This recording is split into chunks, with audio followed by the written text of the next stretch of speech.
Each week, nearly a dozen movies are released theatrically. 40 films a month, more than 400 a year. That's a plethora of cinema. Too much cinema. You'd have to be an addict to see all that, but don't fret. We've got you covered.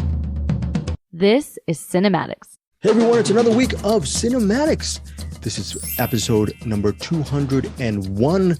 We have, I think we have three interesting movies to actually cover this week on CinemAddicts. Two of them starring Kyle Gallner. There's a movie called What Comes Around, starring Gallner. There's another film called The Passenger, which Eric and Bruce were nice enough to actually start the show a little bit later and let me actually finish The Passenger. And finally, there is a film, a music biopic. Actually, it's more of a drama. We'll get to the reason why it's more of a drama, and Eric will talk about it. It's called Dreamin Wild. Actually, not Dreaming Wild, it's Dreamin Wild. That's the story of Joe. Dreamin Wild. That is the story of Donnie and Joe Emerson. They are the brothers who actually released a really interesting album back in '79, only to wait for over 30 years of obscurity before it actually finally popped, thanks to Light in the Attic Records. Eric Holmes, you actually did interview the real life people, at least a couple of people, for Dreamin Wild. Can you tell our listeners what you did last week regarding Dreamin Wild? Yeah, it was so Dreamin Wild's with Casey Affleck plays Donnie Emerson. Walton Goggins plays his brother, and I got to Zooey Deschanel plays Nancy Emerson, and I got to interview Donnie and Nancy Emerson, the people of which the movie's based on. And it was really cool because normally you get to, you talk to the filmmakers or you talk to the actors and, how real was it? Oh, yeah, we spent time with blah, blah, blah. But it was really cool to talk to the actual people and get their thoughts on what they thought of the movie. Yeah. And it's a really interesting interview. I actually put the entire thing up on the Deepest Dream YouTube channel. And Eric actually got really personal with Nancy and Donnie Emerson. It was a really good interview. So check that out on our Deepest Dream YouTube channel. I haven't put it up as of yet. I interviewed Amy Redford for one of the movies we're going to be reviewing this week called What Comes Around. So yeah, that's it. There's so many YouTube channels that I'm trying to juggle, but you can actually see all of our interviews right now, at least for this, as of the recording of this episode, on our Deepest Dream YouTube channel. And we're also trying to build our CinemAddicts universe as well. Bruce, last week, how's the week been for you as far as watching movies? Is there a quality movie that you actually saw within the last 7 days? I saw several quality movies in the last 7 days, I'll say that. So some of them that we have for the show, and one of them outside of the show. Okay, speaking of YouTube channels, check out our CinemAddicts YouTube channel for Sympathy for the Devil. Sympathy for the Devil, Nicolas Cage. There's a Nicolas Cage movie that actually we're not covering this week for CinemAddicts, that Eric and I got into a little bit of a spoiler stuff. Eric, we're not going to talk about Sympathy for the Devil, but what can you say about this movie? Should people see it if it's in theaters? Quickly. I believe when we were talking about it, I gave it 4 stars. And then we talked about it some more. I bumped it up to 4.5, and then we got into spoilers. I'm like, you know what? This is a 5-star movie. So after we talked, the more I thought about it, like the more I love that movie. If you love Nicolas Cage, it's a great Nicolas Cage movie. Well, you're forgetting Joel Kinnaman. What if you love Joel Kinnaman, Eric? I like Joel Kinnaman a lot. A lot of people don't, but if you don't like Joel Kinnaman, maybe this will turn you around. But Joel Kinnaman's a weird one. I think he's great, but I know a lot of people don't. But yeah, Joel Kinnaman's great in this as well. And for people, Eric, I'm sure there's going to be some people who do not watch our Sympathy for the Devil spoiler section on our CinemAddicts YouTube. What can you tell us about the RoboCop remake? Is it almost as good as the original? Hashtag hot take. No, and I think that's the why a lot of people don't like it, because RoboCop, the Paul Verhoeven one's such a classic and such a great movie that to remake it seems sacrilegious to a lot of people. But my personal opinion on the remake is it kind of does its own thing, and I like where it goes. Not as good as original, but I think as remakes go, especially remakes with Stone Cold classics, I don't know, you can't do much better. But again, I'm alone in that idea from what I hear of a lot of people. So there's that. Finally, before we get to our features, we're doing a CinemAddicts Patreon for this month being August. We're covering the year 2010. We do a rotating pick. We do 2 movies. Rotating pick. Last month, Bruce Perky chose Notting Hill. The Patreon members chose The Sixth Sense. This month for 2010, this month for August, we have 2010. It's Eric Holmes' turn for the rotating pick. Eric, can you tell our listeners what movie we are going to spotlight? What is your pick? Currently it's Trash Humpers, and I think I found it streaming on a thing online. So if that's available, it'll be Trash Humpers. If we got to call an audible, it'll be because we can't find it. But as of right now, it's Trash Humpers. Why Trash Humpers? Because you just wanted to get people who hump trash into our Patreon community? Why? Or there's that, and also Trash Humpers is kind of like one of those legendary type movies. Like, people have heard of it, but I don't think a lot of people have seen it, myself included. So seemed like a good one. Is that Harmony Korine? Okay, so join us. Yeah, I think it's Harmony Korine. Which, by the way, I found out that there's I don't know if it's anthology or what, but there's something with Gaspar Noé, Harmony Korine, and Nicholas Winding Refn. Mm-hmm. Yep. So I'll have to go find that too. Wow, a lot of movies to watch, but again, 2010 is going to be very interesting. Trash Humpers, supposedly, hopefully, there will be a streaming option for us to see this Harmony Korine directed movie. And for the second pick for our Patreon, that will go to you. Members of our Patreon community will vote on the 2010 movie that they want all 3 of us to cover. Hopefully, it's going to be an interesting pick. So that is it. So check out our CinemAddicts Patreon for our bonus episode, as well as spoiler stuff. We're just doing a lot of different things, and who knows, maybe down the road Eric will do something with the merch as far as discount codes, or maybe we'll do a Discord. Maybe we'll do a lot of things. Yes, Eric. We do have a new item up on the merch on findyourfilmpodcast.com as well. If you have a dog that loves movies, to watch movies with you, we have a pet T-shirt that you can buy for your pet. And that's good that you note that, because I looked at it, I thought, that's a cool shirt, I'm going to get that. And I it looks kind of weird. And I would have ordered that shirt, and I would have tried to put it on. I would have been like, what's wrong with this shirt? Yeah, it's a pet T-shirt. So if you walk on 2 legs, it's probably not going to fit right. But yeah. That's a thing that now exists, along with our shower curtains, which by the way, guess how many shower curtains we've sold since we made them? 6.9 is what I'm guessing. Zero. We've sold 0 of them. But they're available for those who want them. Okay, anyway, so findyourfilmpodcast.com is where you can get our merch. Now let's get to our featured reviews. We have Dreamin Wild. It comes out on Friday, August 4th. And again, it centers on the true story of Donnie and Joe Emerson. They're brothers. They're both really wonderful at music. Donnie is sort of if you could actually put the analogy to the Beach Boys, he's sort of the Brian Wilson of the two. So he's very passionate about music. And even at an early age, he's playing all these instruments. He's engineering, he's sound mixing, all in this really, in this cabin right near to this farmhouse, big farm land that they live on. They've been raised by their father. Their father is played by Beau Bridges. He plays Don Sr. So it centers a little bit on the past with them recording that first album, and you get to see some of their family life. But the heart of the movie centers on almost present day, around 2011, 2012, where Donnie Emerson, played by Casey Affleck, he actually discovers that, along with his family, that his album Dreamin Wild, which was in obscurity when it was released back in 79, is now some 30 plus years later back in the mainstream. And thanks to Light in the Attic Records, a reissue, it's become very popular. And it's really helped by their lead song Baby, which is it's a earworm. I love it. I don't know, Bruce, do you like that song Baby? Have you listened? What do you think of that song Baby? Yeah, that stuff they have is, you could have been on the airwaves back in those days for sure. Yeah, Baby could have definitely been on that airwave. So anyways, Casey Affleck plays Donnie Emerson. Zoe Deschanel plays his wife. Nancy, the brother, like Eric said, is played by Walton Goggins. That is Dreamin Wild.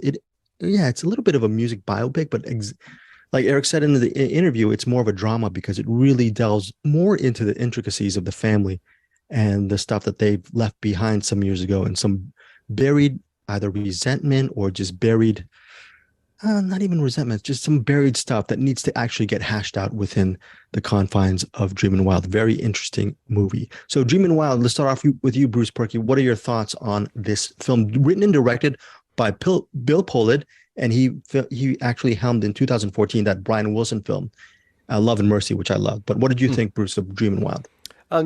So I kind of came into this in a weird way. Like, I didn't know when I started watching it that I'd heard about the story, but very quickly I was like, wait, this sounds a lot like that story that I already heard about. So I had heard about this record being discovered and the whole kind of phenomenon of it.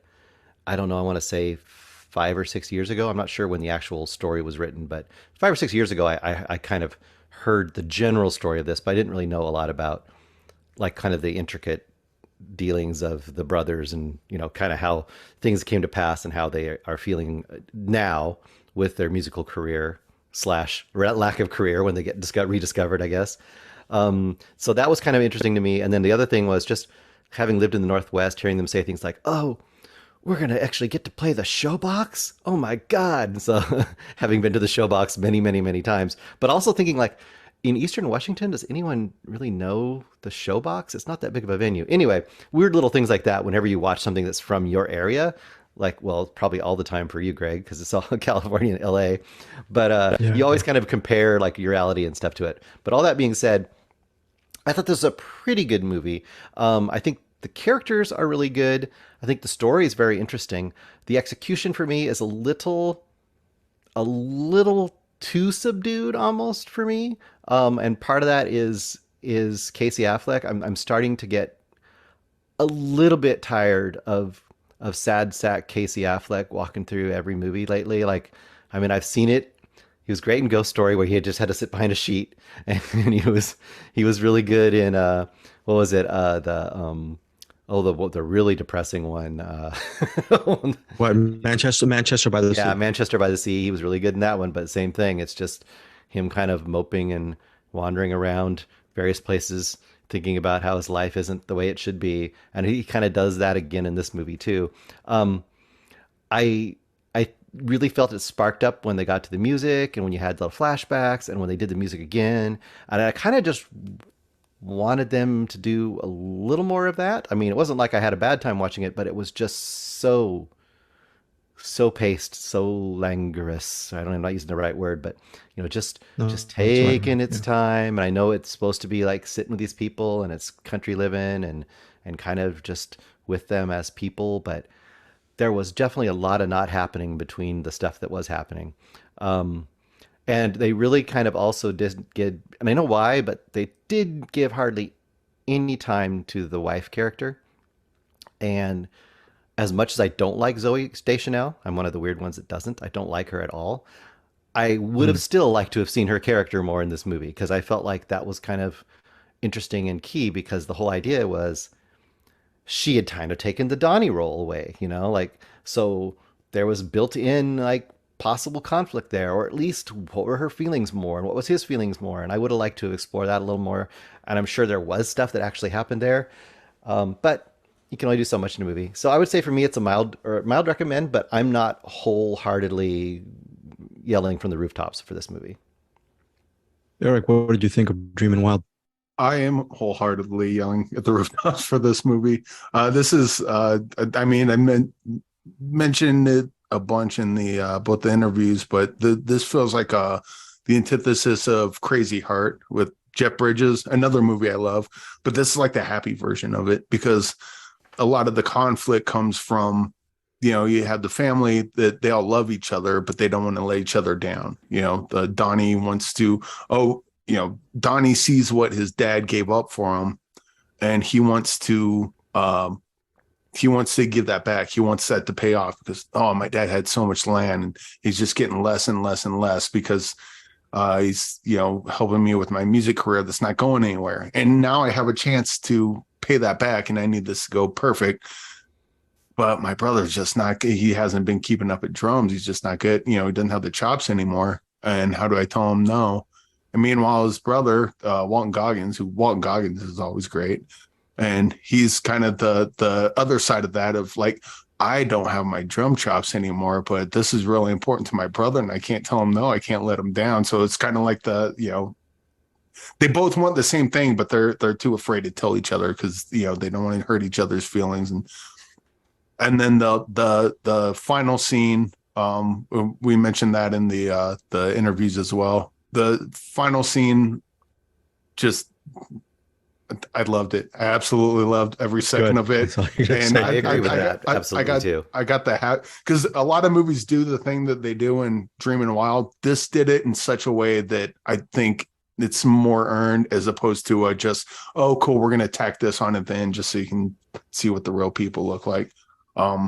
And Eric, what did you think about Bruce's assertion that it's a little bit just toned down? It's I don't know. I was surprised because that's usually what I say about movies like this. So I don't know. I think I mean, I love Walton Goggins and Casey Affleck. I love this story, and I just really attached to the emotional beats of this a lot. Because there's. I didn't have a album that did nothing and then all of a sudden became a big thing. Like that part didn't happen to me, but there's a lot of parallels between my life and the characters' lives in this and how they go. So it hit me on an emotional level, and not like even though Casey Affleck is kind of a sad sack in this, but like I get why. But the movie's not sad. To me, this is like a happy movie because, like, even though Casey Affleck's sad, I know that his family's going to bring him back because they love him that much. And this is like one of those sad movies, but it's like a happy, sad movie. Okay, so I do agree with Bruce that regarding if the tempo is a little bit just a little somber and it goes at its own pace. And I think some people may not jibe with the pace of Dreamin' Wild. I did. I absolutely love this movie. Beau Bridges as the father, we have to mention him. He's fantastic in this film. Yeah. Whereas Don Sr., he's basically look. I'm trying to look I was trying to look on the YouTube comments. Someone was saying that it was just a little bit too talky. I think that's another thing where there's an exposition late in third act, which I think may turn off some people, but I was all about that. It got to certain moments which I didn't get as emotionally invested as you, Eric, but I was still, it did catch me. It did catch me with its level of resonance, and as far as just the brothers talking and trying to talk to each other on a heart-to-heart basis, very well done. I was just really invested. And yeah, Casey Affleck, if you're tired of the Casey Affleck, that kind of performance, it is, we've seen Casey Affleck do this before, but he's so good at it.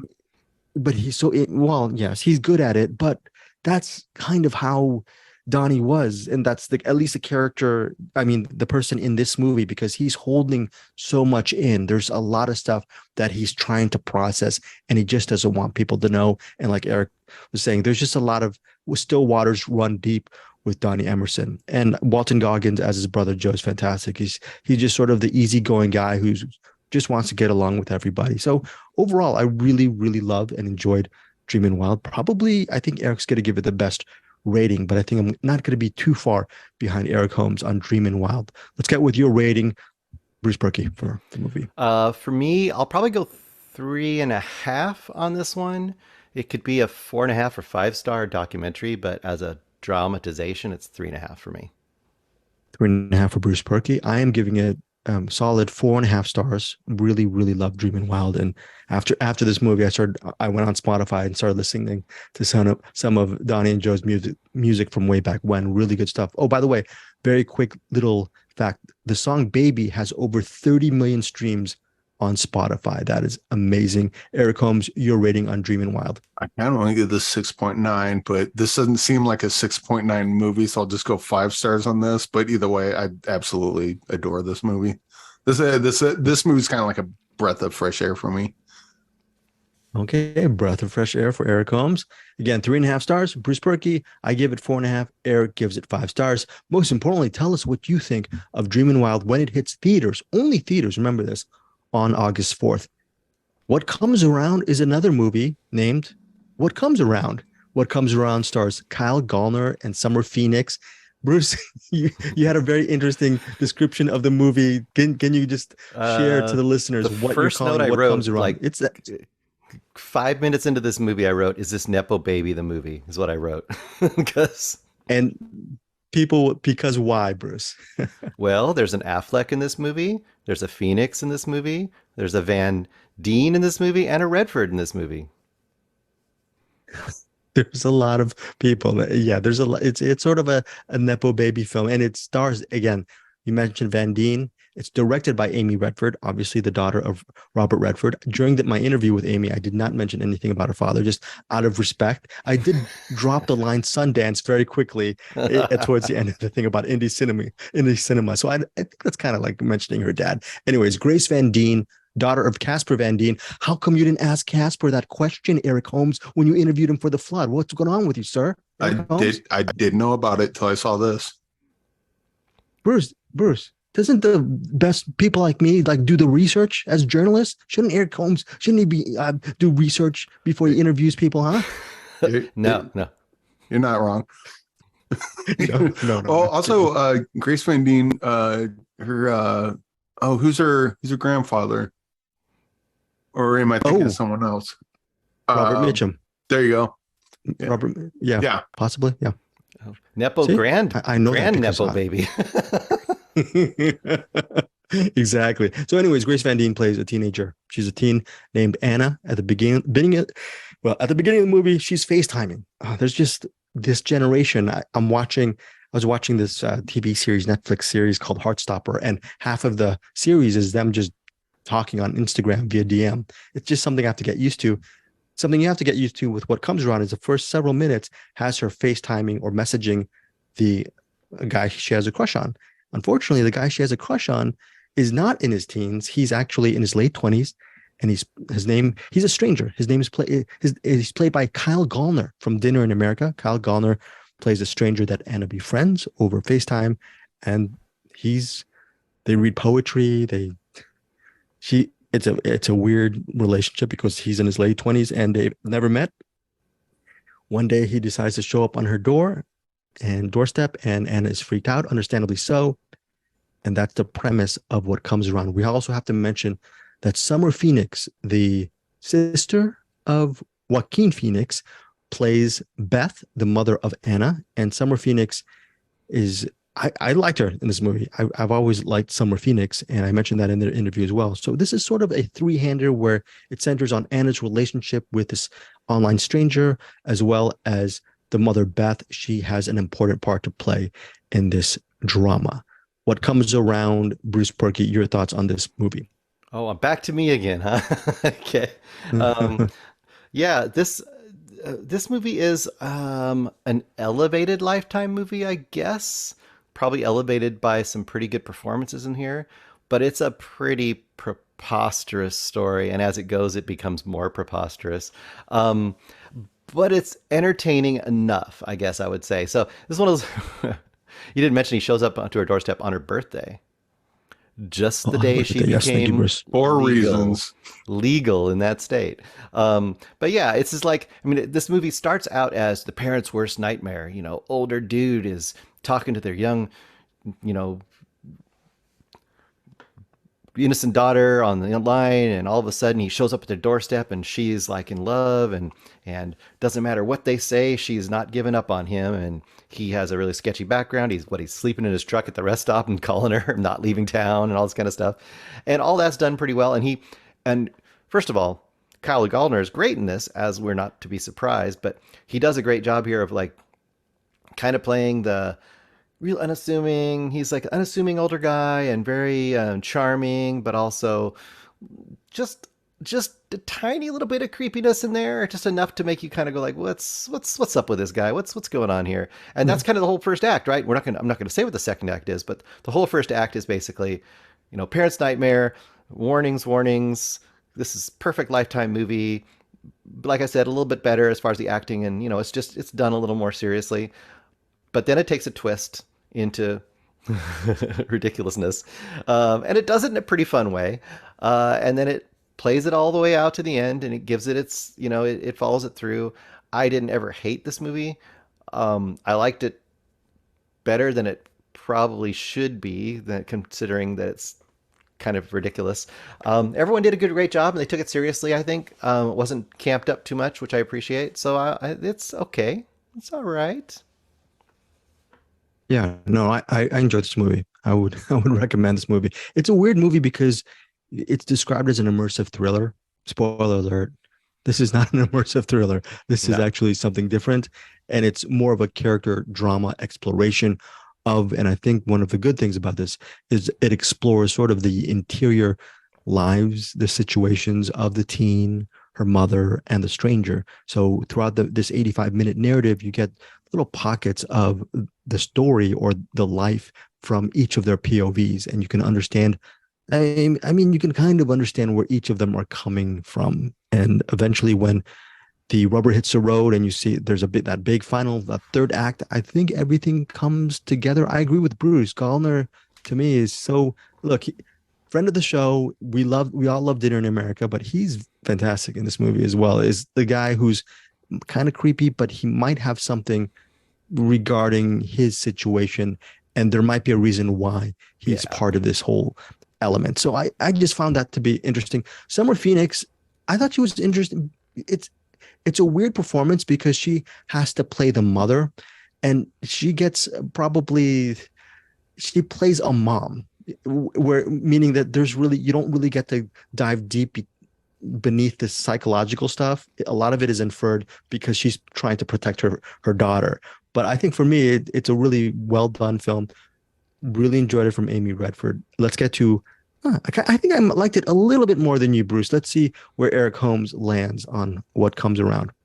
Yeah, Eric, what do you think? I'm just baffled that I'm liking all these slow movies that normally I hate Bruce loves, but I really like this one a lot. I find it strange that you thought that the second act gets fun, but it definitely takes a turn, and it wasn't one that I quite saw coming. And it also makes all the family drama stuff very complicated. And not to get into spoilers for Sympathy for the Devil, but there's a lot of parallels between What Comes Around and Sympathy for the Devil as well, where the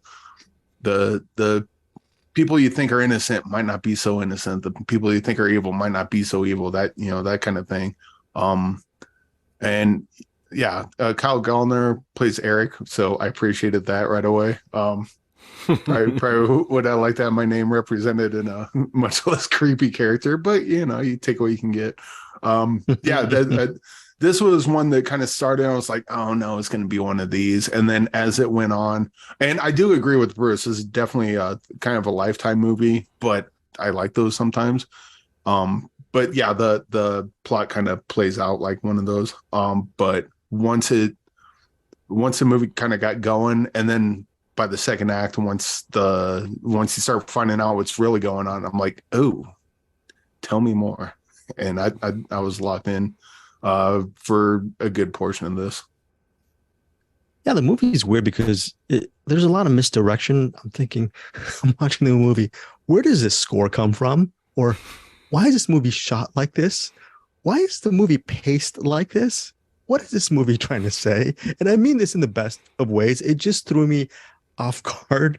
It misdirected me so much that by the end I was saying, yeah, I kind of dug this movie. It's one of those things. I don't even know if I'm making any sense, but it was just one of these. It has that Lifetime feel, but there's some creative flourishes that I don't know, just interested me and threw me off guard a little bit regarding What Comes Around. Now let's get to ratings. Bruce Berkey, your rating of What Comes Around. Last thing I was going to say, yes, I was wishing almost that this would have veered a little more camp. Like it could have really, tell me if you think you agree with this. I think this could have benefited from a really, really cheesy, great flashback sequence. I think we needed a flashback of something that happened before. I think it would have very much been better by that. But I wanted to be more campy anyway. I liked when it did things That's like a whole different movie. That's a whole different movie. It would have been a better movie. But again, it would. It did things. Okay. I'm not saying that's not a bad movie that you're just saying, right? That's a pretty good movie that you're mentioning, the camping stuff. I like that one. I like that idea. For example, there's a scene early on in the movie. Oh, sorry. Where Hello? You hear me? Can you hear me? Yes. Yes. Oh yeah. There's a scene. There's a scene. Was it me or was it you guys? I don't know. There's a scene Okay, early on in the movie go ahead, yeah. where Kyle he thinks alone in the house, or he is alone in the house, and he doesn't know if he can leave or not. And they kind of play that whole sequence out. And I love that sequence. And I think they could have done even more with that kind of weird tension. Anyway, beyond that, 3 stars. 3 stars is where I'm coming with this one. Hey, wait, well, hold on one second. Is my internet really bad right now, guys? Is my internet really bad? We can see you fine. Not from our side, but you seem to be cutting people off, so maybe you're delayed more than we are. I don't know. You don't look to be from us. We can see you fine. So I don't know. None of us are freezing. You guys aren't freezing, and I'm moving. Yeah. I'm not freezing, and you're moving. We see you all moving. Okay, so I'm gonna have to cut out the last minute. Okay, so we're gonna come back to the campy part. Bruce, can you just do a pickup on that? Yeah. Go ahead, go for it. So the only thing I wish is I kind of wish it had leaned a little more into the camp. Like I could have lived with a really cheesy flashback of some of the events which actually led up to some of this, which we find out about. I'm leaving it at that vague. I don't want to get any more here. Or there was a scene early on where Kyle Gallner is in the house and he doesn't know if he's alone or not, and he's trying to get out of the house. And I'm not going to say exactly what that situation is, but those kind of scenes where they kind of really played with kind of a little more genre stuff, I think that was a lot of fun. I know it's not the movie this was, but I would have enjoyed a little more. All that being said, I will say 3 stars. 3 stars for What Comes Around for Bruce Perky. I am giving What Comes Around solid recommend. 3.5 stars for me. What about you, Eric Holmes? All right, geez, I'm going to be the highest one on this. I really like this. Like the lifetime nature of it. Loved where the story went. Well, I didn't love it. I hated watching it, but like it was done well. I'll put it that way, because the stuff that happens is kind of chill inducing, I guess. And Kyle Gallner's just been on banger season as far as I'm concerned, so I'm gonna go 4 stars on this one. I can't remember because I like this one more than Mother May I, and we're about to you gave Mother May I 3.5. Okay, so then 4 stars is about right.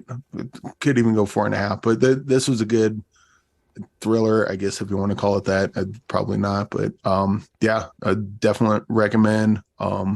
And if you like Lifetime movies, this is like top tier Lifetime movie. All right.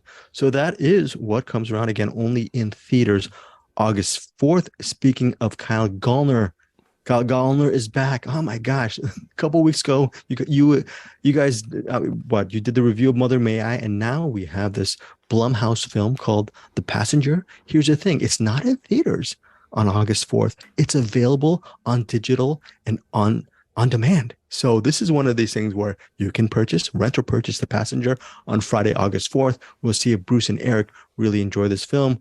Johnny Birchtold, he plays this sort of meek, 20-ish, you actually know what his age, but let's just say he plays someone in his early 20s, Johnny Birchtold, and he's just a meek dude working at a fast food restaurant. And the movie begins with him just getting a talk from his boss saying that, hey, you seem like you really care about your job. Why do you care so much about your job? Your actual boss is asking you, and you're working. He's asking the Johnny Birchtold character, why do you care so much about? And Johnny Birchtold plays Randy. He's at Randy, I think Bradley is his name. He's asking Randy, why do you care so much about the job? And Randy just doesn't know what to say because he's just trying to do a good job at the restaurant, at the fast food place. And he's being harassed by a coworker and his presumed girlfriend, who also works at the fast food restaurant, and they're just giving him the business. And the other employee in the restaurant is the fast food place is Benson, played by Kyle Gallner. Benson does not like seeing his coworker Randy getting berated by their coworker, and he doesn't like seeing Randy just basically being bullied. So Benson actually does something about it. I'm going to leave that up to Eric and Bruce to figure out, should they mention what Benson does in the actual fast food place. We can get to it in a second. But ultimately what happens the rest of the movie has Benson taking Randy on a road trip, forcing Randy to go with him on a road trip, shotgun in hand or shotgun in car. And the rest of the movie deals with the relationship between Randy and Benson. Benson, again, played by Kyle Gallner, is trying to get Randy out of his shell and trying to tell Randy to take actual control of his life, not be bullied, not have people actually tell you what to do, but start being sort of a commander of your own ship. It's pretty funny that he's getting this kind of life advice from Benson, because Benson does not seem like the most sane person in the world. We're going to get to Eric Holmes first regarding The Passenger. Should we say what happens in the fast food place, or should we not? Yeah, so Benson sees Randolph getting picked on, and he's like, I'm gonna take you on a road trip, and it just becomes a nice buddy road trip comedy. It's something you can bring the whole family to.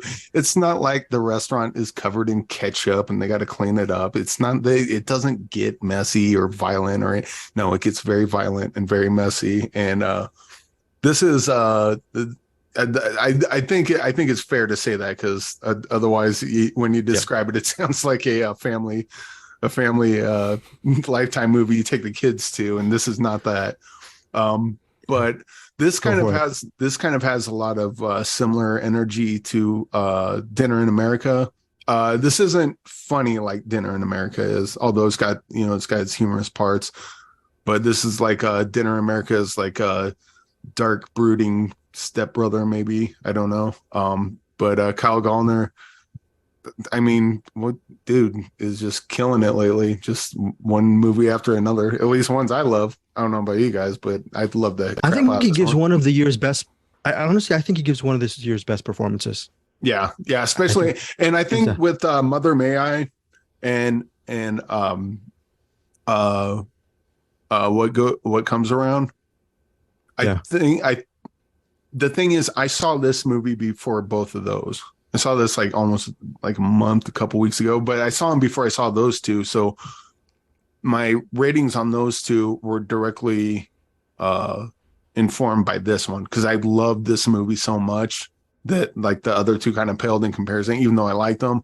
But this one was just like, yeah, this movie was awesome. You had Kyle Gallner, who's like basically the villain, but he's like, he wants to help out Randolph. So, hey, your girlfriend broke up with you. Why is that? I don't know if she got a dog. I can't remember what it was. Well, let's go talk to her. And so he's trying to do like almost like a Christmas Carol thing. Like, let's go to your past and see if we can, fix sins of your past, sort of thing. But he does in such a creepy, villainous way. And then the ending happens, and the ending's really great. And everything leading up to the ending is great. And that opening scene where they make friends in the restaurant is great. Everything about this movie is great. Go watch it. Watch it. Bruce Perky. That's a pretty simple review. I was short and sweet. Your thoughts on The Passenger? I'm pretty high on this movie too. I think that I'll throw a couple other movies out there that aren't exactly the same, but give you some also similar vibes. One would be Training Day, and the other would be The Hitcher. Now, it's not the action. Okay, here's my warning up front. I think some people may see the poster and may even hear the setup, like the inciting incident of this movie, and think it's going to kind of be a cross-country, fight against the law, the natural-born killers, or Thelma and Louise, not really, but Thelma and Louise, something like that, right? Where this is kind of this road trip outrunning the law, and it is not that. It's not. And I think that what Eric kind of described is a much better way to look at it. I think the heart of this movie, and if you can get into the vibe of what this movie is and not what it isn't, which I have a hard time doing sometimes with movies. So I think the last one I just did that. But if you get into what this movie is, I think you can really enjoy a lot of stuff here. And I would absolutely agree with Kyle Gallner's performance. It's really good here because he has to be menacing, but you also have to see just enough humanity with him that he's not just a monster, right? Like, he's got his humanity side to him. There's something, the fact that he's there with Bradley, right? With Bradley is something. You're wondering what's going on. And I think the heart of it is this, and the heart of this movie is, it's kind of like people get abused, really horribly abused at an early stage in their life. And you always talk about like that creates another monster, right? Or does it create, what kind of person does it create? And it's almost like you have the two sides of the coin, right? These two characters are the two types of people that get created by horrible abuse. And unfortunately, the one that's gone to just lashing out at the world kind of haphazardly is trying to teach the other one how to become more like him.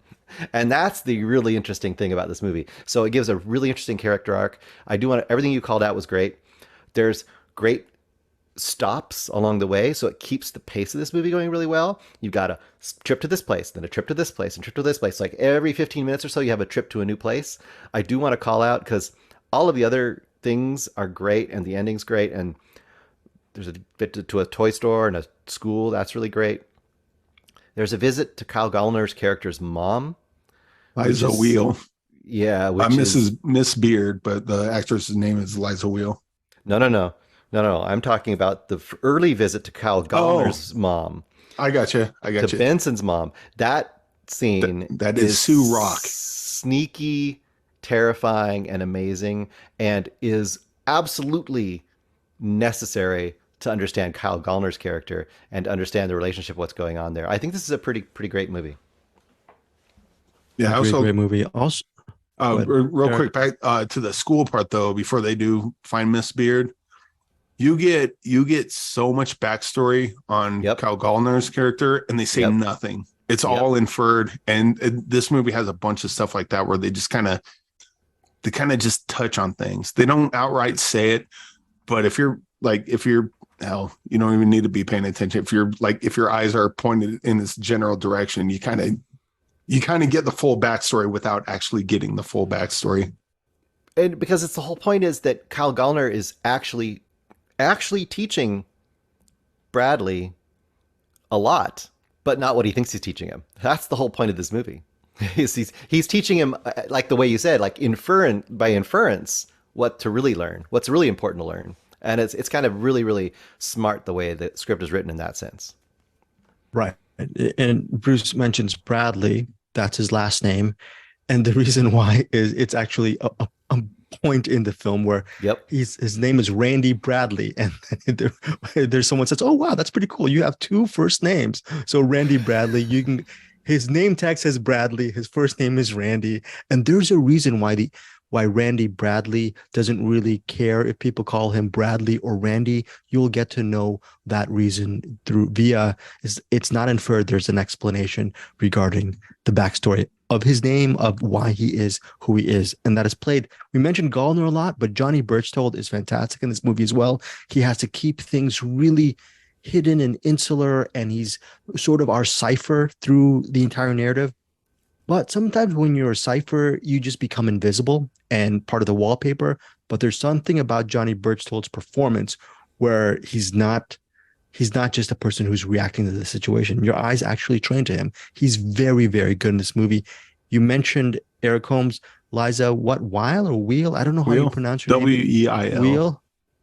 Yeah, Liza Wheel. She plays a former teacher of Bradley or Randy Bradley's, and she is great in this movie. Yeah. This is again, this is on demand and digital on Friday, August 4th. I may just I'm not going to wait until it hits, and it hits MGM Plus later in 2023. I may even just purchase this movie. I love The Passenger so much. Final thoughts from either Bruce or Eric, or both? Final thoughts on The Passenger before we go to ratings? Bruce, Eric? Good. Yeah, this is real. I also kind of want to point out that the way this movie's set up is it reminds me a lot of a Tarantino movie, not with like the Tarantino like dialogue, but like the way that just kind of the tone, like it, it can have like a real suspense, and then all of a sudden it gets real bloody, and then it becomes a hangout thing, and then it just becomes like, so like the tone goes all over the place, but it's very assured of how it does it, kind of like how Tarantino, you'll watch people talk, and then just all of a sudden like violence erupts, and it's like, whoa, what the hell, and then it goes back to normal. It has a lot in common with that, and I shouldn't have said that because it's not the Tarantino style you probably think of, but it's got that kind of pacing to it, I guess. I would just piggyback on that. The visual storytelling here is really good as well, and I want to say things like, for example, in that opening shot, you've got Bradley. I'll keep calling him Bradley. You've got Bradley getting bullied, And you haven't even really met Kyle Gallner's character. He's just kind of in the background, like sweeping and mopping and stuff. And then just the way they let him just be in the background, and then when he comes into the foreground, and then there's a scene in that same sequence where he walks out of the restaurant and then walks back to the restaurant. So it's just orchestrated film language wise in a really confident, self-assured way that draws you in as a viewer. And there's multiple scenes in this movie where there's some really interesting visual stuff going on. Not flashy, not really calling attention to itself, and some, like Tarantino would, by putting a dotted box and things like that, And it's not doing that kind of stuff, but it's doing something visually more interesting and clever than just sitting and shooting a 2-shot, It's good. Right. And look, Bruce, The Passenger could have been shot with coverage, 2-shot, static shots, and Sure. it still could have worked. Oh, yeah. But the fact that they, like you said, they added that extra layer of visual storytelling, it just bumps this up to, when I say B movies, I expect sort of a little bit of a handicap in the visual storytelling. Maybe they didn't have enough time, or they just want to get coverage on that day and we're really focused on the story and the low stakes or whatever. The indie, this is one of the movies where you can actually put on again and watch just for the visuals, just to see how the compositions work, how one scene leads to another, the editing. It's just a beautifully done film. And actually, Eric, I haven't listened to it yet, but you interviewed Carter Smith eons ago. I need to put that up on the YouTube channel. Do you remember your interview with Carter? Was it good? Yeah, it wasn't very long, but it was, we got he used to be a fashion photographer.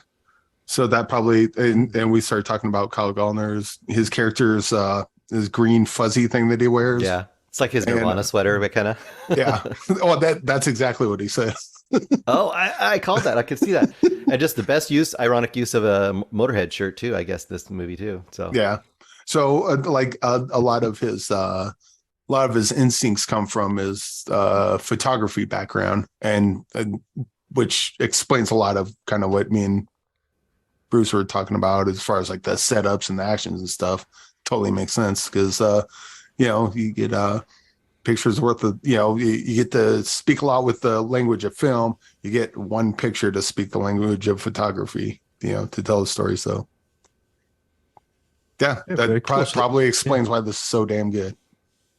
So for The Passenger, all three of us give it 5 stars. And yeah, I'm kidding. 5 stars for me. 5 stars for Greg Srizavasti. I'm saying my name in the third person. Bruce Berkey, you're next. I was at 4 stars, but the more I've been thinking about it and talking about it, I think I'm 5 stars too. I don't have anything bad to say about this movie, and only good. So let's just call it 5 stars. Yeah. And Eric Holmes, unfortunately, only gave it 2 stars. I don't know why. I know. What the heck? Oh, what the hell was that? Eric Holmes. 6.9. This is 6.9 star banger. 6.0. But 5-star banger for the newspapers. We're never going to be in a newspaper. But yeah, triple 5 star. I love this movie. Dreamin Wild. What comes around, a little less good, but I mean, guys, I've said before, we're in banger season. My gosh, this is Eric Holmes Positivity Week. We love it. These are all 3 features: Dreamin Wild, The Passenger, and What Comes Around. Again, What Comes Around is in theaters on August 4th. At least Bruce gave it 3 stars, and I gave it 3.5, and Eric gave it 4. What's interesting is when I talked to Amy Redford, and she was saying that these type of indie films that come out in theaters, hopefully they get supported. They find an audience, because the more people see independent cinema in theaters, the better chance that these things will survive, at least come out, because Bruce, you remember in the 90s, these type of movies would be all over the place in the movie theaters. We'd give it maybe a week or two but now the commerce is so different that we're just expecting, as cinephiles, even if we appreciated those type of movies in cinema, we're just saying, oh, we're just going to wait till on digital or on demand. It's a weird way to distribute your content now. It's just, yeah. I feel bad for people that they don't get a great selection. That's all I'm saying. Yeah. Well, and or just gets lost in the mix, right? Like they have a great selection, but it's too much of a selection, so they don't find it, Which is why you listen to our podcast and listen to our ratings. And look, our favorite movie this week is The Passenger. It should have been in theaters. When we used to grow up, this would have been, oh my gosh, this would be our counter programming for the weekend to watch. Mm-hmm. Anyways, but look, I'm not complaining too much, because it's going to be on digital, on demand. I'm going to put up a link where you can actually purchase purchase it via our Cinematics Amazon link and give us some money now. But most importantly, tell us what you think of The Passenger. Again, 5 stars, or actually in Eric Holmes' cases, 6.9 stars all around. All right, now let's get to our recommendations. Let's go to Eric. You have Alien Planet. What do you want to say about that? So I got to interview the writer, director, and the one of the actors. He played the Eric Prochnow. He played the big monster. Alan Maxon, writer, director of Alien Planet.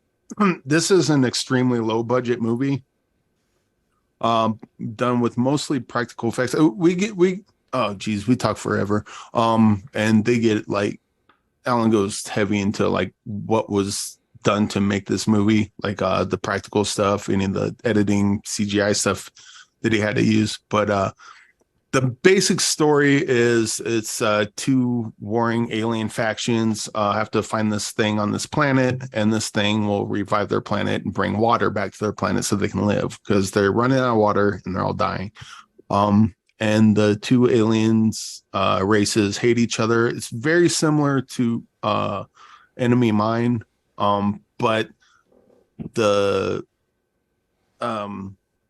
way that this was shot and kind of the mindset behind this is a lot more fun than Enemy Mine. This feels like the special effects feel like more like a Guar movie, or they feel like a Psycho Goreman, but like without it doesn't quite have the humor of Psycho Goreman, but it's got kind of the same aesthetic as that.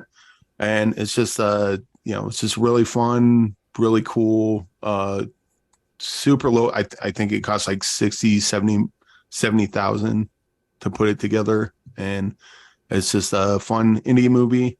I suppose it's out now on Blu-ray, so you can find it on Blu-ray, get it there. It's also you can find it streaming. This is the kind of movie why I invented 3-star banger. This is like right in there, and go check it out. Alien Planet's pretty fun, and it's got this little puppet thing called Guy Rie, and I want a Guy Rie puppet because it's funny and bloody and adorable, and it throws up on you and revives you. Okay, so that's directed and written by Alan Maxon. That is Alien Planet, available, like Eric said. It's available for streaming right now, and it's also available on physical media, specifically Blu-ray. Check it out. And Eric, you gave it a 3-star banger for Alien Planet. Now, Bruce, you have something for us this week for a movie you saw in theaters over the weekend. Yes, I went and watched Talk to Me, which is the newest A24, but it is not like one of those super... I mean, it's A24, it's a horror movie, but it's not like a super slow burn, Hereditary kind of a movie. It's a little more of a straightforward horror movie. But also on the other side of that, I think it's one of those movies that's getting super duper hyped. It's like the scariest movie you've ever seen in your whole life. Oh my God, here it is. So it's not that either. I think if you go in, kind of like we said with The Passenger, if you go in with the right expectation, I think you could have a ton of fun with this movie. Go in knowing it's much more of a creepy, really cool concept and a study of a character going down a pretty dark path. And the basic concept is this: if you have not seen it, the trailer or anything for this is that it's Australian production, by the way, by Danny Philippou and Michael Philippou. They're brothers, I believe, and they also run a YouTube channel called Raka Raka, which I have not looked into, but I supposedly it's very popular.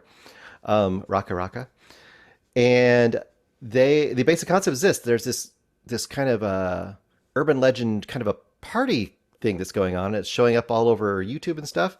You just kind of see it in the corners of people's phones and stuff as you're watching this movie.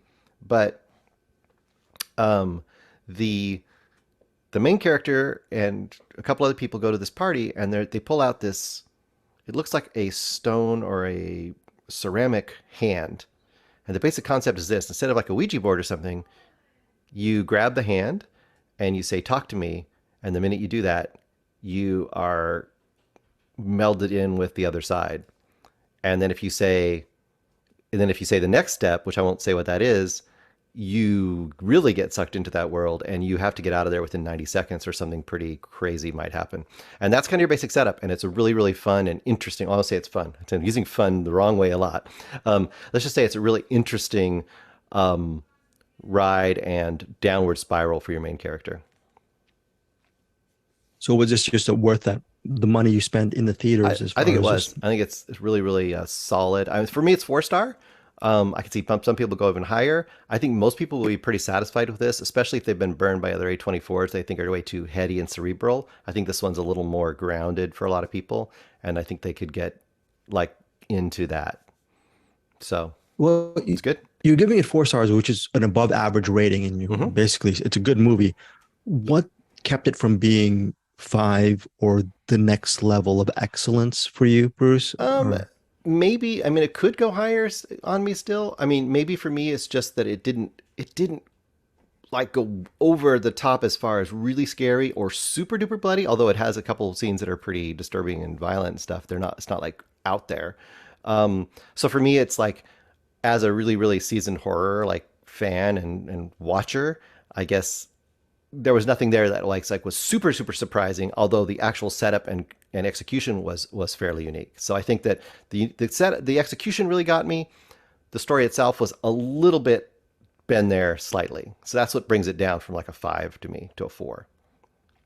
And possibly, like you said, the people who could give it the 5 are the ones who are probably, it might feel very new to them. So who knows? Well, it'll be interesting. Yeah. I definitely want to check out Talk to Me. Yeah, it'll be very interesting. Thank you for that. Also, before we get to your final recommendation, Eric Holmes, streaming on Peacock is a movie that I believe our brothers in arms, brethren Anderson Cowan loved. It's called Feels Good Man, and the IMDb plotline is, quote, artist Matt Fury, creator of the comic character Pepe the Frog, begins an uphill battle to take back his iconic cartoon image from those who used it for their own purposes. Again, streaming right now on Peacock. Bruce Perky, you're the one who saw it. It's directed by Arthur Jones. Is it worth a stream? Absolutely. This is really, really good, especially if you like documentaries.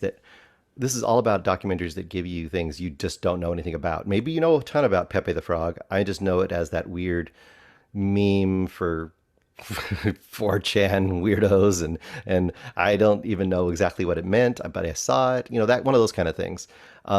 So it's both a great documentary kind of showing how this artist who just made it as this dopey stoner comic that had absolutely nice, good intentions, nothing evil, finds his creation literally turned into a symbol for hate speech. And just kind of that path that it goes down for him. And then the other side of it is it just works as a great documentary on the insanity that we found ourselves falling into over the last, I don't know how many years, but at least the last 6 or 7 years, with this crazy uprising of this kind of troll element becoming the norm, becoming the mainstream. And it just delves into both those things in a really interesting and vibrant way. And I think this is exactly what documentaries should be, something that's just fascinating all the way around. Oh, it sounds very immersive. What is your rating on it? I went 4.5 on this one. 4.5. Nice. Yep. Very good and fine. It's okay. So again, that is Feels Good Man. That's again a recommendation from Anderson. Bruce picked up on that, and definitely listen to Anderson and Bald Brian over at the Film Vault. But Feels Good Man, I definitely want to check this one out as well. Eric Holmes, you tried to sneak in a movie while we're actually recording the effing podcast. What is Till Death Do Us Part? I don't have it in my emails. Did you watch it? And did you interview Timothy Woodward? And did you send me that stuff? And I still haven't downloaded it. Is that my bad on that? My fault? I did not, but I did watch the movie. I did watch the movie. Did you interview Woodward? No. Did you interview Woodward? Oh, you did. No. Okay, you did. Okay, cool. No, it's Okay. so we it's just basically a bride, runaway bride situation. She goes, something goes wrong. She doesn't want to get married, and then she goes to this far off like a cabin, and then the best man, Cam Giganday, Gigandet, shows up with seven grooms. Gigande. His name is Cam Gigande. That's how you pronounce it. Cam Gigande. Right. Yeah. All right. So Cam Gigande, the best man, shows up at the place where the bride is with seven groomsmen, and they got to go bring her back. And she is not having it. And they're going to try to kill her, and she's going to try to kill them, or she's going to be successful in killing them. And it's just, this is just a complete B movie, but it's a pretty fun B movie. And the fact that this is playing in theaters, probably good spot for this. I don't know that this quite reaches 3-star banger status, although maybe it does, probably 3.5 stars. But Jason Patrick's in it. Jason Patrick's awesome. And Cam Gigande is doing all the acting in this. He leaves no acting stone unturned in this. It's just completely over the top. Orlando Jones is in it. Pancho Muller. It's just a real fun movie. It's the best man. The groomsmen are trying to break in. It's a siege movie. They're trying to get the bride, and the bride's not having it, so the bride's killing them. It's like a smaller B movie version of Kill Bill, more or less. Okay, so that's 3.5 stars. So that is a solid recommend from you, Eric. Yeah. That's Till Death Do Us Part. It's in theaters on August 4th. Basically, yeah. It's in theaters. Is that what it is? Okay, so that is very good. Well, did you see Shrapnel? You haven't gone to Shrapnel yet, right? No, I have not. I thought we were doing that for next week. No, that came out last week. Oh, Shrapnel came out last week. So I suck. The reason why, Eric, I'll rewind it next week if you want. Yeah. Well, anyways, that's because that's William Kaufman, the guy who did the channel. No worries. Yeah. I didn't have it on the Google Doc, but it's interesting because Jason Patrick and Cam Gigande, they star in Shrapnel. They're the leads in Shrapnel. That's why I was surprised until Death Do Us.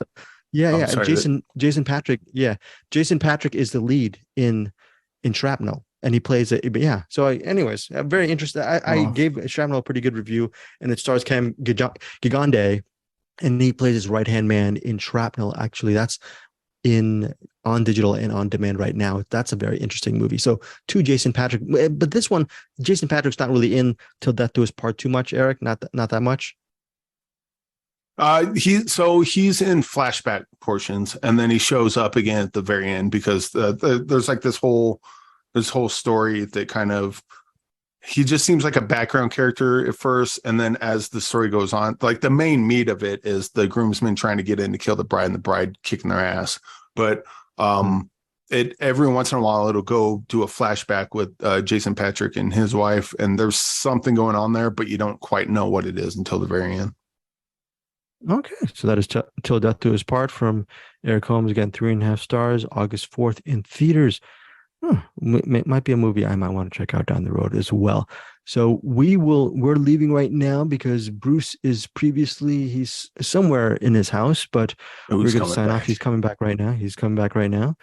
And Bruce is actually going to, for next week, Bruce is going to do Thirst for his What's in the Box. Bruce, I was just going to mention that on What's in the Box, you were going to do Thirst, but we're kicking the can for Thirst, right? For next week? Yes, next week. I just didn't have a chance to get to it this week, so we'll do it next week. That just gives me a chance to hopefully see Thirst next week because I love that director. I don't know. I'm guessing the director who? Bong Joon-ho? Is that the director for Thirst or someone else? Park Chan-wook. For Thirst? That should be an intro. I even love Park Chan-wook. Yeah, I love Stoker so much. Anyways, yeah, my bad on that.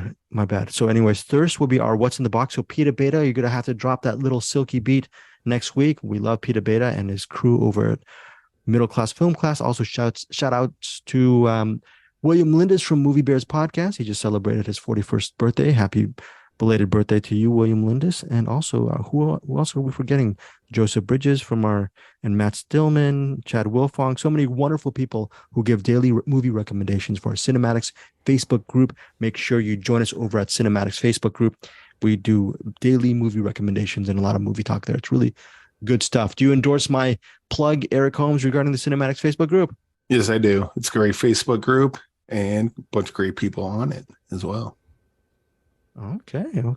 Final thoughts from you, Eric? Any kind of thing to talk? just want to go over, blast out a couple of movies that are coming out next week, August 11th. Some of them we'll be covering, some of them we won't, but they look interesting. We got The Last Voyage of Demeter. The crew members of a boat transporting Dracula are mysteriously picked off one by one. I believe we are covering The Pod Generation. Neil Blomkamp's, we have that, yeah. Neil Blomkamp's Gran Turismo comes out. I think that's about a kid that played the game Gran Turismo and became an actual race car driver. We'll see how that is. Yeah, we will be covering Jules. I saw that. It's very sweet, very heartwarming movie and pretty cool. An old man alien crashes in Ben Kingsley's backyard, and it crushed my azaleas, and we got to do something about it. But everyone just thinks he's nuts. It's kind of, now that I think of it, it's kind of similar to Alf. We also got 3 Days in Malay with Louis Mandylor. And I don't know. think that's it. Maybe I missed something, but that's a couple things coming out the following week on the 11th. All right, cool. We'll be back here for next week, August 11th, and per usual, final thoughts from Bruce Berkey. What do I have to say? I don't have much to say other than we should have mentioned Mitch Burns too. If you want to hear me talk some more, you can hear me talk over on the Film Balters. I did that a couple weeks ago. So there you go. How was that? You can hear more of my terrible voice. Come on, Bruce Berkey. Bruce Berkey, we love Mitch Burns over at the Hollywood Persona and the Film Vaulters. He has a couple of podcasts there, and he does a lot of work for the Film Vault. So we will see you next week here. Thank you so much for listening to us on CinemAddicts and being our wonderful fellow cinephiles, fellow CinemAddicts. We'll be here next week. Thanks again, guys. Bye.